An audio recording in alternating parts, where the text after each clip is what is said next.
বলতে আমরা এই ঘটনা আমাদের অভিযান চলছে এবং আমরা যারাই জড়িত থাকুক আমরা আইনগত ব্যবস্থা নিব।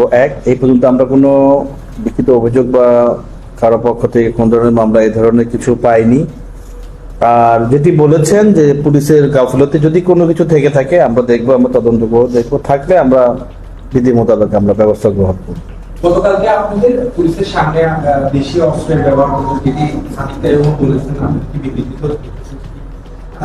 দেশীয় অস্ত্র গণমাধ্যমও কাউকে এসেছে, এই ব্যাপারে আসলে আপনারা চিহ্নিত করতে পেরেছেন কিনা তারা কারা বা তাদের বিষয়ে আপনাদের কোনো অভিযান চালাবেন কিনা এই অস্ত্রগুলো? আমাদের অভিযান চলছে, আমি যেটা বলেছি অভিযান চলছে এবং এটি অবশ্যই আমরা ফুটেজ দেখে আমরা এটা ব্যবস্থা নেব। এখন পর্যন্ত কেউ অ্যারেস্ট আছে কিনা? না, এখন ঘটনাটা তো ঘটেছে প্রায় 24 ঘন্টার মতো হতে যাচ্ছে, কাউকে অ্যারেস্ট করতে পেরেছেন কিনা ঘটনাস্থল থেকে কিংবা এরপরে? কারণ আপনারা তো এটা কেউ অভিযোগ করা ছাড়াও যে দেশীয় অস্ত্র যেহেতু ব্যবহার হয়েছে আপনার তো আইনগত ব্যবস্থা নিতে পারেন। না, এখনো কেউ গ্রেপ্তার হয়নি, এখনো আমাদের অভিযান চলছে, আমরা চেষ্টা করে যাচ্ছি। এইটা চিহ্নিত কোনো